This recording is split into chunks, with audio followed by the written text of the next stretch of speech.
Selamat datang di Universitas Tikubang Semarang. Tahukah kamu, Universitas Tikubang Unisbang Semarang yang berlokasi di Ibu Kota Jawa Tengah merupakan salah satu perguruan tinggi swasta yang berbasis entrepreneurship dengan dukungan teknologi informasi dan komunikasi, memberikan kemudahan bagi mahasiswa untuk beraktivitas. Universitas Tikubang Semarang dikenal sebagai perguruan tinggi swasta berbasis entrepreneurship. Saat ini mempunyai 6 fakultas dengan 12 program studi. Fakultas dan program studi di Universitas Tikubang Semarang adalah sebagai berikut. Fakultas Teknologi Informasi dengan program studi S1 Sistem Informasi, S1 Teknik Informatika, D3 Manajemen Informatika. Fakultas Ekonomi dan Bisnis dengan program studi S1 Manajemen, S1 Akuntansi, D3 Keuangan Perbankan. Fakultas Hukum dengan program studi S1 Ilmu Hukum. Fakultas Pariwisata dengan program studi D3 Perhotelan. Fakultas Bahasa dan Ilmu Budaya dengan program studi S1 Sastra Inggris. Fakultas Teknik dengan program studi S1 Teknik Industri. Program Pasca Sarjana dengan program studi Magister Manajemen, Magister Science. Dengan jalur peminatan Manajemen Pemasaran, Manajemen Keuangan, Manajemen SDM, Manajemen SDM Pendidikan. Program Profesi Akuntansi, bergelar akuntan, beregistrasi negara dari Departemen Keuangan. Ayo, bergabunglah bersama Uun, Anis, dan Bambang menjadi mahasiswa Unisbang. Untuk informasi lebih lanjut, kamu bisa datang langsung ke kampus Mugas atau kampus Kendeng. Kamu juga bisa mengakses website resmi Unisbang Semarang di www.unisbang.ac.id. Ayo, kuliah di Unisbang Semarang. Langkah pasti jadi sarjana dan wirausaha. Universitas Tikubang Unisbang Semarang, Entrepreneurial IT Based University. Perkenalkan, nama saya Ika Febriani Nisa dengan NIM 21055226013 dari Prodi Akuntansi, Fakultas Ekonomika dan Bisnis, Universitas Tikubang Semarang. Pada kesempatan kali ini, saya akan menjelaskan mengenai langkah-langkah audit manajemen. Presentasi ini bertujuan yang pertama untuk memenuhi tugas manajemen yang diampu oleh Bapak Arief Himawan, dan yang kedua untuk menerangkan lebih jelas mengenai langkah-langkah audit manajemen. Langkah-langkah audit manajemen yang akan dibahas di slide selanjutnya. Langkah-langkah audit manajemen itu sendiri terdiri dari 5, yaitu audit pendahuluan, yang kedua ada review terhadap pengendalian manajemen, yang ketiga ada audit lanjutan, yang keempat pelaporan, dan yang terakhir tindak lanjut. Yang pertama ada audit pendahuluan. Audit pendahuluan dilakukan dalam rangka mempersiapkan audit lebih dalam. Audit ini lebih ditekankan pada usaha untuk memperoleh informasi latar belakang tentang objek audit. Beberapa hal penting yang harus diperhatikan berkaitan dengan pelaksanaan audit pendahuluan ini. Antara lain yang pertama ada pemahaman auditor terhadap objek audit. Yang kedua ada penentuan tujuan audit. Yang ketiga ada penentuan ruang lingkup dan sasaran audit. Yang keempat, review terhadap peraturan dan kebijakan yang berkaitan dengan objek audit. Dan yang terakhir ada pengembangan kriteria awal dalam audit. Pemahaman auditor terhadap objek audit. Objek audit meliputi keseluruhan perusahaan dan atau kegiatan yang dikelola oleh perusahaan tersebut dalam rangka mencapai tujuannya. Setiap objek audit memiliki wewenang dan tanggung jawab yang berbeda-beda sesuai dengan karakteristik dan sistem pendelegasian wewenang yang diselenggarakan oleh perusahaan tersebut. Dalam suatu divisi yang dikelola secara terdesentralisasi, manajer divisi memiliki wewenang dan tanggung jawab untuk mengatur divisi tersebut seperti suatu perusahaan yang berdiri sendiri. Perencanaan, pengelolaan, pengendalian, dan pengambilan keputusan berkaitan dengan divisi tersebut menjadi wewenang dan tanggung jawab manajer divisi yang akan dipertanggungjawabkan bersama dengan penyajian laporan divisi kepada manajemen pusat. Suatu divisi dapat berupa anak perusahaan, segmen bisnis, atau cabang dari suatu perusahaan. Manajemen dalam suatu perusahaan memiliki wewenang dan memiliki tanggung jawab utama pada departemen tersebut. Manajemen atau kepala departemen pemasaran memiliki wewenang untuk merencanakan, mengelola, mengendalikan, dan mengambil keputusan di bidang pemasaran. Yang kedua, untuk mencapai tujuannya, objek audit menetapkan berbagai program yang pelaksanaannya dijabarkan ke berbagai bentuk kegiatan. Setiap program atau aktivitas yang diselenggarakan pada setiap departemen atau divisi harus selaras dengan tujuan perusahaan secara keseluruhan yang akan diselenggarakan. Oleh karena itu, auditor harus memahami tujuan perusahaan dan berbagai program atau aktivitas yang diselenggarakan untuk mendapatkan pemahaman tentang keselarasan tujuan tersebut. Yang ketiga, dalam pemahaman terhadap objek audit, auditor harus mendapatkan informasi tentang sumber daya yang dimiliki oleh objek audit dalam melaksanakan berbagai kegiatan. Di samping itu, metode operasi atau cara pelaksanaan kegiatan juga harus menjadi perhatian penting karena dari hubungan antara metode operasi dengan ketersediaan sumber daya, auditor akan mendapatkan informasi awal apakah suatu kegiatan telah dilaksanakan dengan ekonomis, efisien, dan efektif dalam berbagai tujuannya. Yang keempat, auditor harus membuat kesimpulan sementara secara umum atas pemahamannya terhadap objek audit. Berbagai informasi yang diperoleh dalam tahap ini termasuk informasi adanya kelemahan-kelemahan yang perlu diperbaiki menjadi dasar dalam berbagai kesimpulan tersebut. Walaupun kesimpulan ini masih bersifat sementara, berbagai temuan yang diperoleh pada tahap ini terutama indikasi adanya kelemahan-kelemahan yang perlu diperbaiki dapat digunakan sebagai dasar sementara untuk menentukan tujuan, ruang lingkup, sasaran audit, dan penentuan kriteria serta bukti-bukti yang diperlukan. Yang kelima, auditor harus mengkomunikasikan dengan atasan pengelola objek atau pemberi tugas audit tentang pemahamannya terhadap berbagai aktivitas objek audit untuk menghindari terjadinya kesalahpahaman. Komunikasi ini lebih efektif jika dilakukan secara tertulis dengan meminta tanggapan pemberi tugas audit tentang yang pertama ada informasi yang mendukung tujuan audit, yang kedua ada informasi yang mengarahkan ruang lingkup audit, yang ketiga ada informasi yang mengarahkan pada sasaran audit.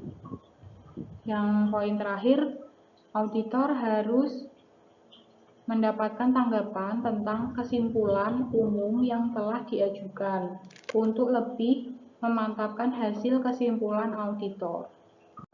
Yang kedua ada penentuan tujuan audit.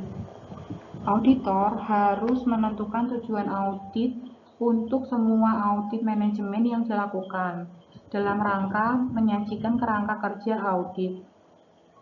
Tujuan audit harus mengacu pada alasan mengapa audit harus dilakukan pada objek audit dan didasarkan pada penugasan audit. Penugasan audit biasanya memberikan tujuan audit dalam lingkungan yang luas. Terhadap hal ini, Auditor harus menggunakan keahlian profesionalisnya untuk merumuskan tujuan audit secara spesifik. Beberapa alasan yang mendasari diperlukannya audit manajemen itu, yang pertama ada terjadinya pemborosan dan ketidakefisienan penggunaan sumber daya perusahaan. Yang kedua ada tujuan yang telah ditetapkan tidak tercapai. Yang ketiga, adanya alternatif yang lebih baik dalam pencapaian tujuan yang telah ditetapkan. Yang keempat, terjadinya penyimpangan dalam penggunaan sumber daya. Yang kelima, adanya penyimpangan terhadap peraturan dan kebijakan perusahaan. Dan yang terakhir, sistem informasi dan pelaporan yang kurang baik. Dalam merumuskan tujuan ini, auditor dapat melakukan dengan cara yang pertama, mengidentifikasikan tujuan yang ada yang mungkin mempunyai arti penting dalam pemberi tugas. Yang kedua, mempertimbangkan tujuan audit yang telah ditetapkan pada masa sebelumnya. Yang ketiga, mempertimbangkan aktivitas-aktivitas yang memiliki resiko kegagalan yang tinggi. Dan yang terakhir, membahas dengan pemberi tugas dan pengelola objek audit. Apabila auditor memiliki wewenang yang besar untuk menentukan tujuan audit, auditor harus memperhatikan dengan cermat tentang arti penting dan resiko yang terkait dengan audit tersebut. Kedua hal ini dapat memberikan petunjuk atau indikasi tentang bidang-bidang yang harus diuji dalam audit. Dalam penentuan tujuan audit, auditor harus memperkirakan dan mengukur dengan cermat apakah yang pertama, sasaran dapat atau memungkinkan untuk diaudit. Yang kedua, sumber daya cukup tersedia untuk melaksanakan audit. Yang ketiga, waktu pelaksanaan yang tersedia cukup untuk audit. Faktor-faktor ini memberikan gambaran kepada auditor tentang apakah audit dapat dilaksanakan dan dapat terselesaikan dalam waktu yang ditentukan. Arti penting program atau aktivitas sangat berpengaruh dalam rangka penentuan tujuan audit. Besarnya anggaran yang dikelola dalam program atau aktivitas, kebijakan-kebijakan penting yang mendasarinya, dan adanya aktivitas yang memerlukan perbaikan harus diperhatikan dengan baik. Dalam menentukan tujuan audit, auditor harus lebih menekankan pada aktivitas yang memerlukan perbaikan. Penentuan tujuan audit harus memperhatikan berbagai resiko kegagalan yang mungkin terjadi, baik resiko tidak tercapai tujuan audit maupun tujuan audit itu sendiri. Beberapa hal berikut mengandung resiko kegagalan tinggi terhadap keberhasilan pencapaian tujuan objek audit yang diperhatikan auditor. Yang pertama, ada tujuan audit objek audit yang beraneka ragam dan tidak konsisten. Yang kedua, tujuan objek audit yang kurang jelas. Yang ketiga, ada kegiatan objek audit yang rumit dan kompleks. Yang keempat, pengendalian yang lemah. Yang kelima, ada perubahan-perubahan yang tidak terencana dan perputaran karyawan yang tinggi. Yang keenam, ada perubahan lingkungan objek audit. Tujuan audit yang ditentukan harus sesuai dengan yang diinginkan oleh pemberi tugas. Hasil dari berbagai analisis yang dilakukan terhadap faktor-faktor yang mempengaruhi penentuan tujuan audit harus dikomunikasikan kepada pemberi tugas audit untuk mendapatkan kesamaan sudut pandang dalam penentuan tujuan audit. Penentuan ruang lingkup dan sasaran audit. Ruang lingkup menunjukkan luas atau area dari sasaran audit. Beberapa hal penting yang merupakan keinginan dari pemberi tugas harus diperhatikan dalam menentukan ruang lingkup audit. Di samping itu, penentuan ruang lingkup audit harus mengacu pada tujuan audit yang telah ditetapkan. Secara garis besar, ruang lingkup audit manajemen itu sendiri terdiri dari bidang keuangan, ketaatan kepada peraturan dan kebijakan perusahaan, ekonomisasi, efisiensi, dan efektivitas. Bidang keuangan itu sendiri memiliki ruang lingkup yang mencangkup pengendalian dan tanggung jawab dana dan kekayaan lain serta kewajiban keuangan perusahaan. Yang kedua, ada pertanggungjawaban audit dari kegiatan yang dilakukan, menyelenggarakan catatan akuntansi, laporan keuangan, dan pemanfaatan sistem akuntansi yang dimiliki perusahaan. Yang kedua, ada ketaatan kepada peraturan dan kebijakan perusahaan itu sendiri, ruang lingkupnya, kesesuaian pelaksanaan program dengan peraturan dan kebijakan perusahaan berkaitan dengan program tersebut. Yang kedua, ada kesesuaian penerimaan dan penggunaan dana dengan peraturan dan kebijakan perusahaan berkaitan dengan program tersebut. Yang ketiga, ada ekonomisasi. Ruang lingkup audit ekonomisasi menekankan pada bagaimana setiap aktivitas atau kegiatan dalam objek audit mengelola dana yang dimiliki objek audit dalam memperoleh hasil yang lebih besar, termasuk pencapaian alternatif pelaksanaan kegiatan dalam mencapai tujuan dan biaya yang lebih rendah. Yang keempat, ada efisiensi. Efisiensi menyangkut optimalisasi penggunaan sumber daya untuk mencapai tujuan yang telah ditetapkan. Pada bagian ini, auditor menekankan pada bagaimana seharusnya proses berjalan sehingga tercapai tujuan dengan pemanfaatan secara optimal sumber daya yang dimiliki. Dan yang terakhir ada efektivitas. Ruang lingkup efektivitas itu sendiri, auditor menekankan perhatian pada yang pertama, pencapaian tujuan program dan kegiatan yang sudah ditetapkan. Yang kedua, pemanfaatan hasil program, dan yang terakhir, pengaruh pemanfaatan hasil program atau kegiatan terhadap pencapaian tujuan perusahaan secara keseluruhan.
Cara menyajikan temuan audit.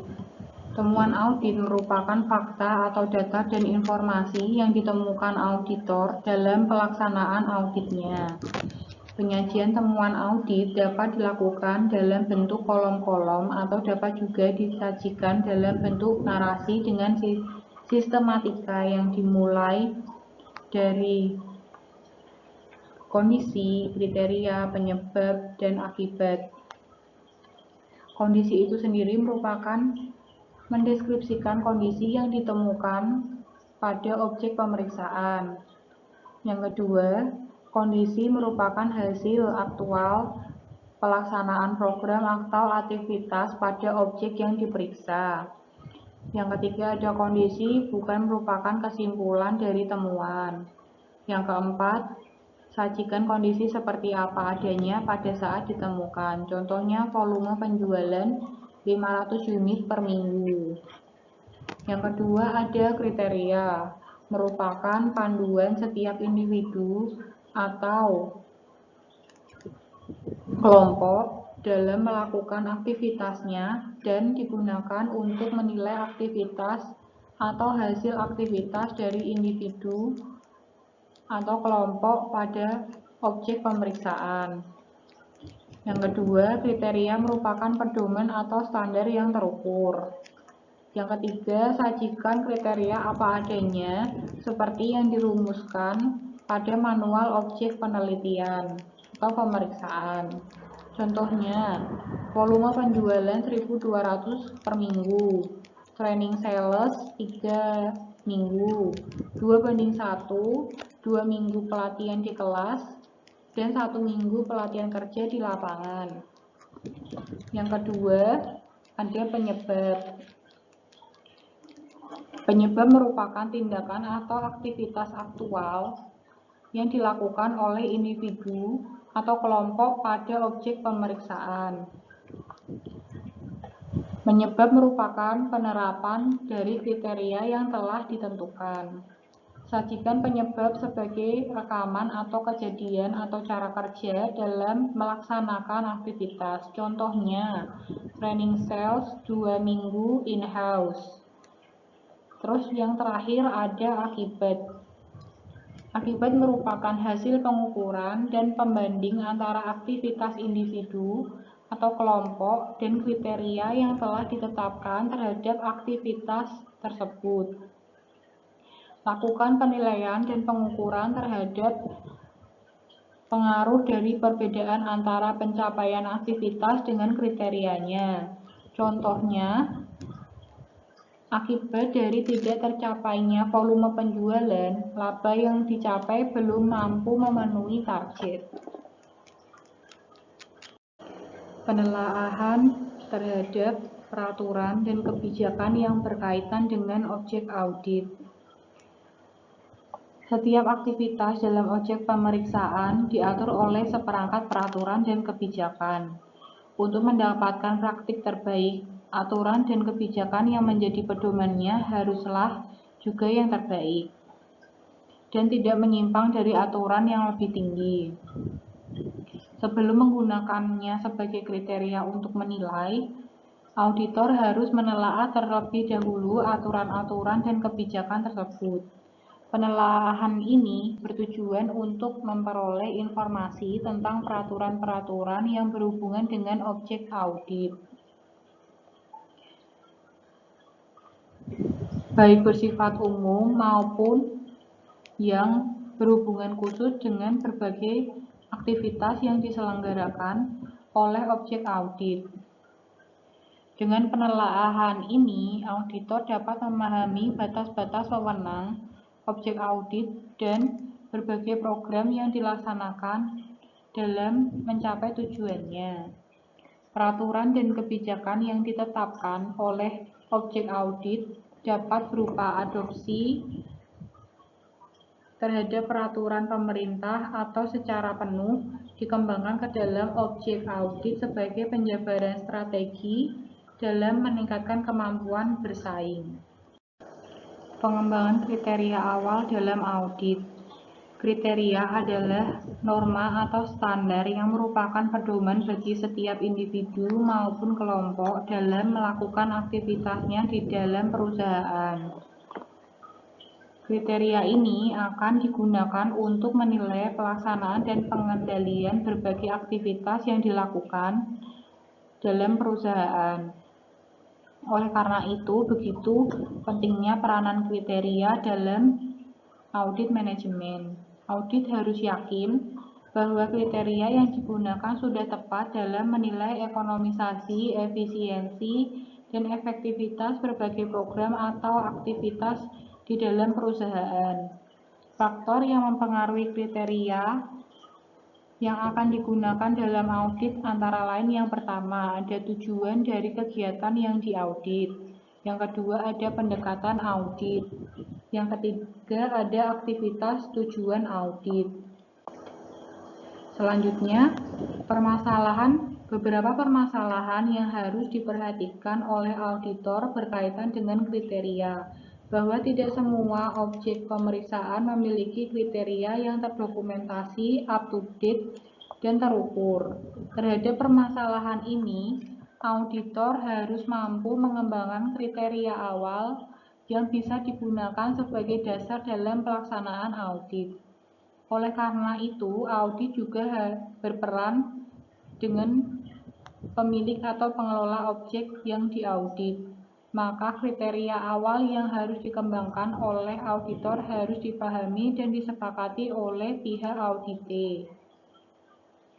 Dalam pengembangan kriteria awal ini, auditor dapat mengacu pada beberapa sumber, antara lain undang-undang yang berlaku, kebijakan-kebijakan yang telah ditetapkan oleh objek audit. Yang ketiga, ada kriteria yang digunakan oleh objek audit sejenis. Dan yang terakhir, ada pengalaman auditor dalam tugas-tugas audit sebelumnya pada objek audit sejenis. Lalu ada karakteristik kriteria yang baik, itu antara lain realistis, dapat dipercaya, dapat diukur lengkap, dapat dibandingkan, dapat diterima semua pihak, lengkap, dan bebas pengaruh dari kelemahan manusia, mengarah pada temuan-temuan dan kesimpulan untuk memenuhi kebutuhan informasi pemberi tugas audit. Dirumuskan secara tegas dan jelas, tidak mengandung arti ganda yang dapat menimbulkan interpretasi ganda. Memperhatikan adanya rentang waktu pada saat suatu kejadian atau kegiatan berlangsung. Kesimpulan hasil audit pendahuluan. Auditor harus membuat kesimpulan atas hasil audit pendahuluan yang telah dilakukan. Kesimpulan ini akan menjadi dasar dalam menentukan langkah-langkah yang akan diambil dalam tahapan audit selanjutnya.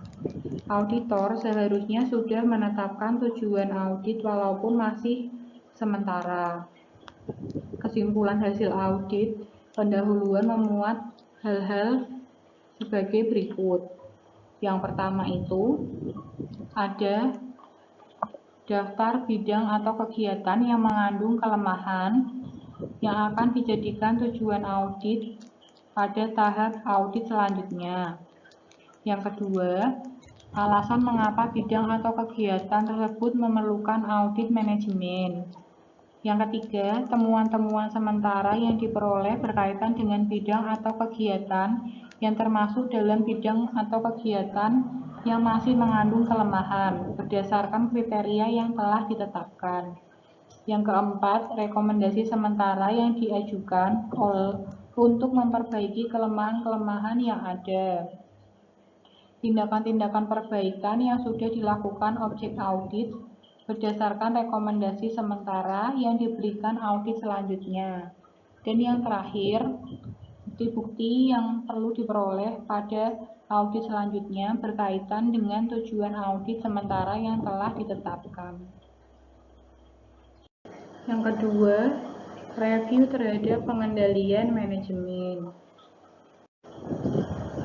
dalam rangka mengoptimalkan penggunaan sumber daya, memotivasi karyawan untuk melaksanakan peraturan dan kebijakan yang telah ditetapkan, serta mencegah terjadinya berbagai penyimpangan dalam pencapaian tujuan perusahaan. Manajemen harus melaksanakan fungsi pengendalian. Sistem pengendalian manajemen merupakan sistem yang digunakan untuk mengumpulkan, menganalisis informasi, mengevaluasi, dan memanfaatkannya, serta berbagai tindakan yang dilakukan oleh manajemen harus dapat menjamin bahwa perusahaan telah melaksanakan strateginya dengan efektif dan efisien. Karakteristik sistem pengendalian manajemen yang baik menyangkut hal-hal sebagai berikut. Yang pertama, pernyataan tujuan perusahaan. Yang kedua, rencana perusahaan yang digunakan untuk mencapai tujuan. Yang ketiga, kualitas dan kuantitas SDM yang sesuai dengan tanggung jawab yang dipikul.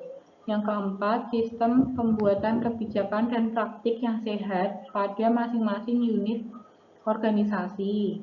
Yang kelima, sistem penelaahan yang efektif dan setiap aktivitas untuk memperoleh keyakinan bahwa kebijakan telah dilaksanakan dengan baik. Yang pertama ada pernyataan tujuan. Tujuan suatu perusahaan harus dinyatakan dengan jelas dan disosialisasikan ke berbagai tingkat manajemen untuk dipahami. Tujuan dapat menunjukkan untuk apa perusahaan didirikan dan apa yang ingin dicapai. Oleh sebab itu, memahami tujuan perusahaan berarti memahami pula mengapa suatu program atau aktivitas dilaksanakan dan bagaimana seharusnya program tersebut dilaksanakan untuk mencapai tujuannya. Pernyataan tujuan dapat memberi arah kepada semua komponen dalam perusahaan dalam melaksanakan aktivitasnya, karena dengan pernyataan tujuan ini didukung dengan sosialisasi yang memadai akan membantu setiap komponen di dalam perusahaan tidak saja mampu untuk melaksanakan berbagai aktivitas, tetapi juga memahami untuk apa mereka melaksanakan aktivitas tersebut sehingga secara optimal dapat mendukung pencapaian tujuan perusahaan. Dalam melakukan penelaahan terhadap sistem pengendalian manajemen perusahaan, auditor harus memahami dengan baik tujuan perusahaan. Rencana perusahaan.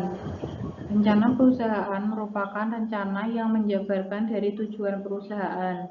Harus disusun untuk mencapai sasaran perusahaan, baik jangka pendek maupun jangka panjang, yang biasanya juga diikuti dengan penentuan strategi untuk mengimplementasikannya.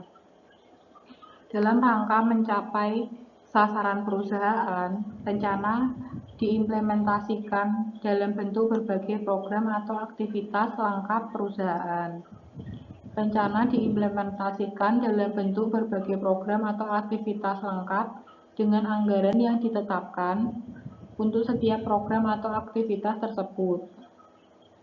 Rencana dalam bentuk anggaran dapat digunakan sebagai sarana untuk mengendalikan berbagai program aktivitas yang dilaksanakan, termasuk sebagai alat untuk mengevaluasi pelaksanaan program atau aktivitas tersebut.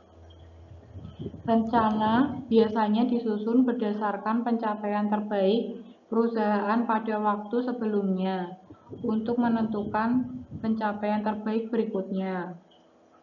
Oleh sebab itu, penyusunan rencana harus diawali dengan adanya identifikasi terhadap ketersediaan sumber daya, berbagai eksternal yang mungkin dihadapi, peluang-peluang yang mungkin dicapai, berbagai hambatan eksternal dan internal yang mungkin dihadapi.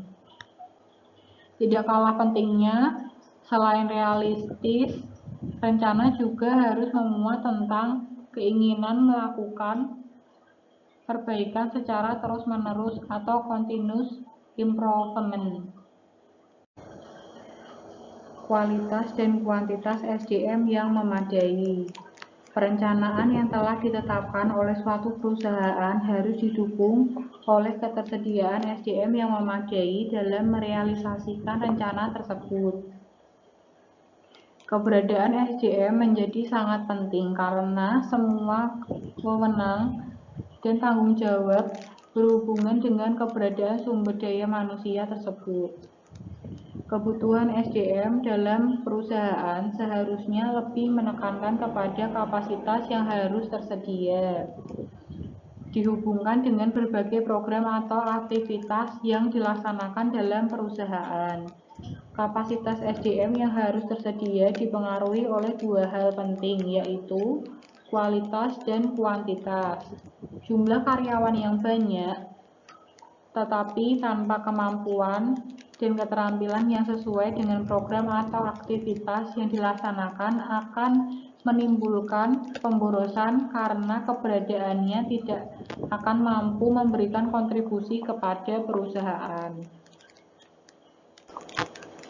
Untuk menilai ketersediaan SDM atau efektivitasnya dalam mendukung pencapaian tujuan perusahaan, auditor harus memperhatikan yang pertama, apakah rekrutmen karyawan yang dilakukan telah melalui suatu perencanaan SDM.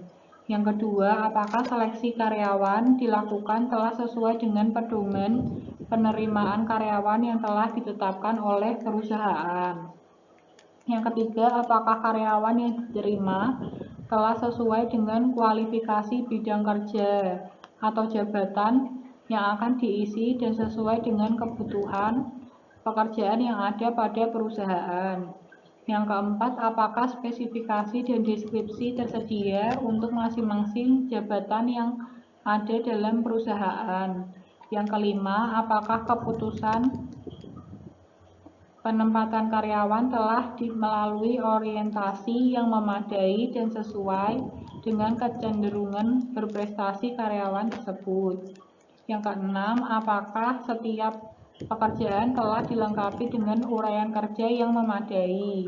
Yang ketujuh, apakah program peningkatan kemampuan karyawan telah dilakukan sesuai dengan kebutuhan dan dilaksanakan secara efektif dan efisien. Dan yang terakhir, apakah penilaian prestasi, pemberian sanksi, dan penghargaan kepada karyawan telah dilakukan secara adil, sesuai dengan ketentuan dan peraturan yang berlaku di perusahaan. Kebijakan dan praktik yang sehat. Perumusan kebijakan harus diperhatikan kepentingan berbagai pihak yang ada di dalam perusahaan tersebut. Untuk mendukung praktik yang sehat, berbagai kebijakan yang dibuat perusahaan harus dikomunikasikan kepada seluruh pihak yang berkepentingan.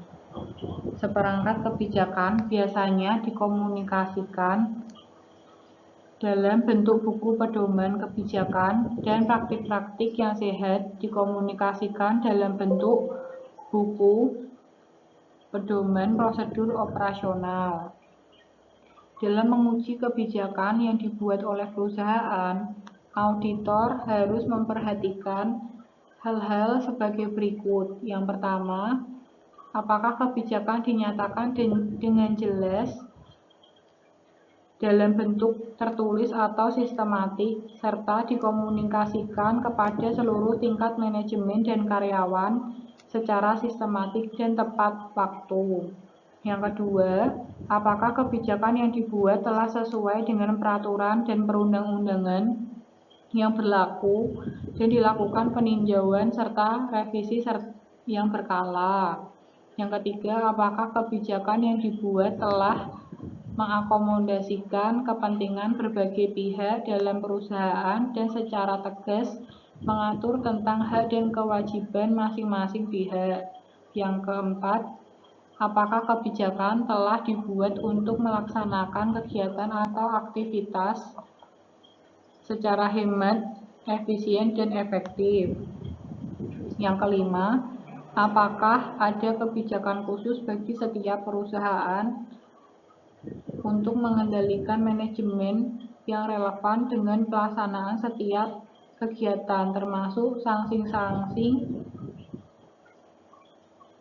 terhadap pelanggaran kebijakan tersebut berdasarkan peraturan yang berlaku.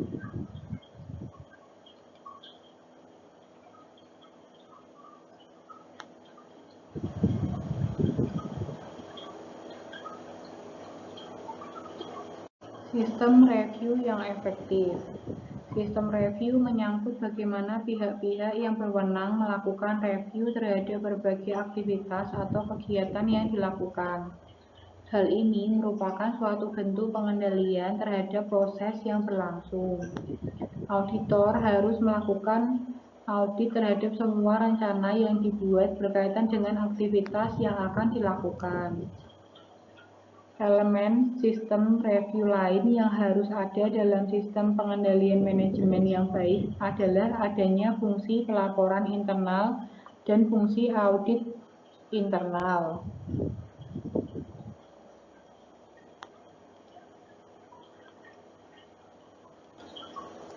Auditor harus menilai sifat dan efektivitas metode review dan pelaporan internal yang berhubungan dengan masing-masing aktivitas yang diaudit. Efektivitas sistem pelaporan internal perusahaan dapat dinilai dari hal-hal seperti apakah sistem pelaporan yang dimiliki dapat memberikan informasi terakhir mutakhir yang dibutuhkan oleh pejabat-pejabat yang bertanggung jawab untuk kepentingan tindakan manajemen. Yang kedua, apakah ada keharusan dari setiap pelaksanaan untuk melaporkan secara tertulis setiap hasil kerja yang dilakukan. Dan yang terakhir, apakah laporan disusun berdasarkan data dan informasi yang benar dan tepat waktu. Sementara efektivitas internal yang dinilai dari hal-hal seperti apakah ada petugas internal yang telah ditetapkan pada posisi yang benar dalam organisasi. Yang kedua, apakah ruang lingkup auditnya ditetapkan dengan jelas dan audit internal tersebut telah memenuhi syarat kompetensi, dapat diandalkan, dan tepat waktu. Dan yang terakhir, apakah audit ditekankan pada perbaikan organisasi dan apakah prosedur mengatur tindak lanjut atas hasil audit. Kesimpulan hasil review dan pengujian terhadap pengendalian manajemen. Ada 3, yaitu keandalan sistem pengendalian manajemen perusahaan. Yang kedua, apakah tersedia cukup bukti yang dibutuhkan. Dan yang ketiga, langkah-langkah kerja yang dilaksanakan pada tahap berikutnya.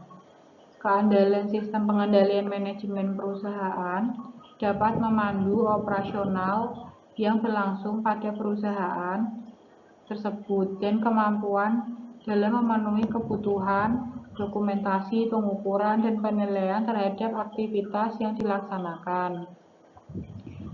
Yang kedua, apakah tersedia cukup bukti yang dibutuhkan dalam pengembangan tujuan audit sementara menjadi tujuan audit yang sesungguhnya sehingga dapat digunakan sebagai tujuan audit selanjutnya atau tidak tersedia cukup bukti sehingga pengembangan tujuan audit sementara ini tidak perlu dilakukan. Yang ketiga, langkah kerja yang dilaksanakan pada tahap berikutnya itu ada 2. Apakah ruang lingkup kegiatan audit telah ditetapkan dengan jelas dan pekerjaan audit internal perusahaan telah memenuhi syarat kompetensi, dapat diandalkan, dan tepat waktu. Dan yang kedua, menentukan tujuan audit bersama penanggung jawab mengenai lanjutan audit. Ada 7 langkah kunci yang harus diperhatikan auditor dalam melaksanakan review dan pengujian terhadap pengendalian manajemen perusahaan. Yaitu yang pertama, menetapkan tingkat penting dan kepekaan hal-hal pokok dari program atau aktivitas yang diaudit. Yang kedua itu ada Penilaian tingkat kerentaan program atau aktivitas tersebut terhadap penyalahgunaan sumber daya, kegagalan pencapaian sasaran, dan ketidaktaatan terhadap ketentuan, peraturan, dan kebijakan yang telah ditetapkan perusahaan. Yang ketiga, mengidentifikasi dan memahami pengendalian-pengendalian manajemen yang relevan. Yang keempat, menetapkan apa yang sudah diketahui tentang efektivitas pengendalian.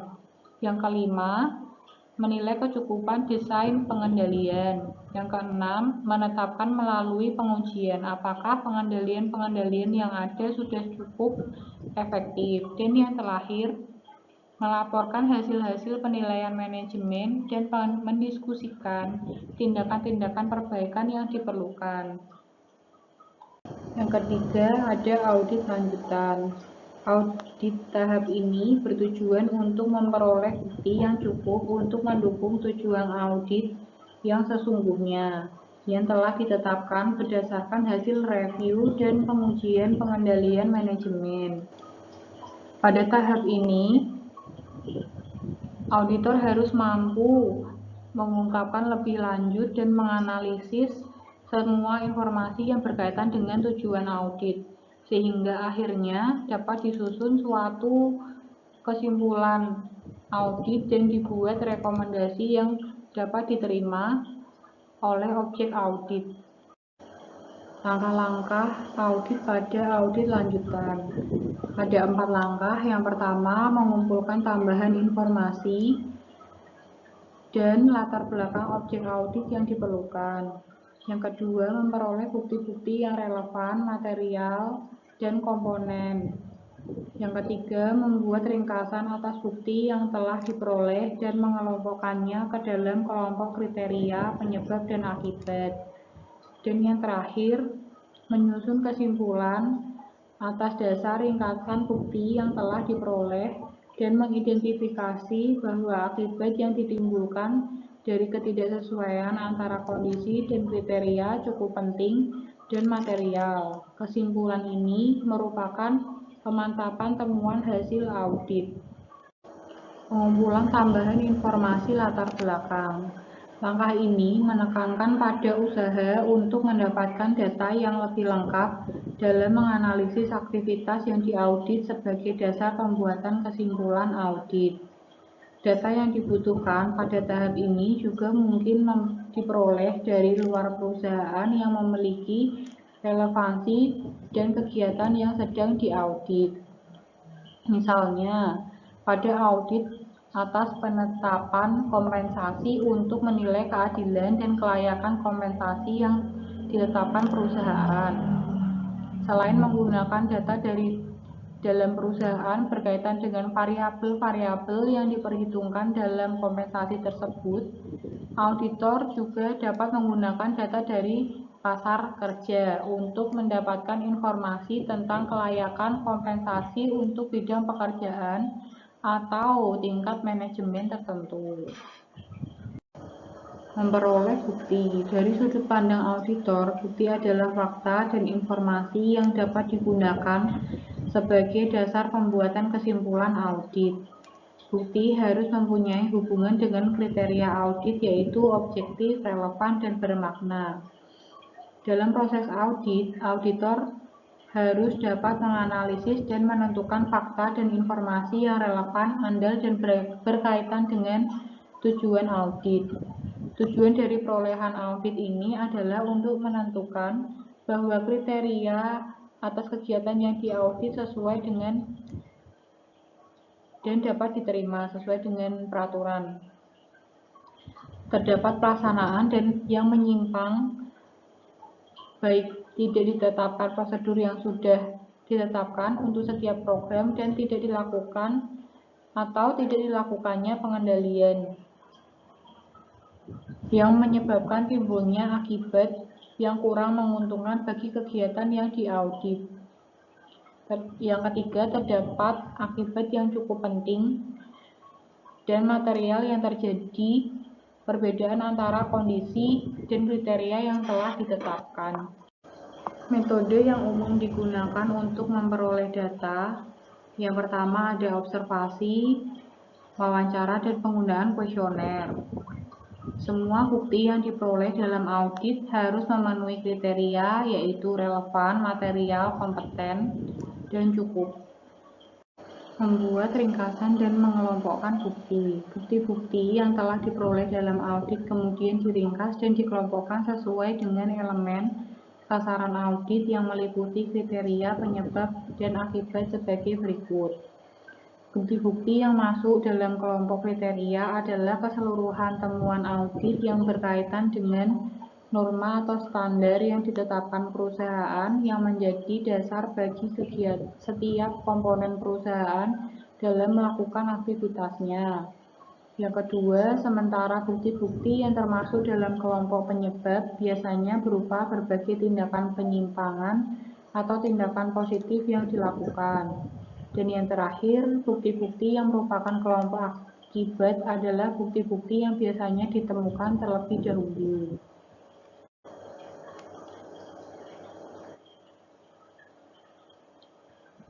Pengembangan temuan dalam audit. Pengembangan temuan merupakan pengumpulan dan sintesis informasi khusus yang bersangkutan dengan program atau aktivitas yang diaudit, dievaluasi, dan yang dianalisis karena diperkirakan akan menjadi perhatian dan berguna bagi pengguna laporan. Pengembangan temuan dalam audit. Beberapa hal yang harus diperhatikan auditor dalam pengembangan temuan itu. Yang pertama, pertimbangan ditekankan pada situasi dan kondisi pada saat aktivitas tersebut berlangsung.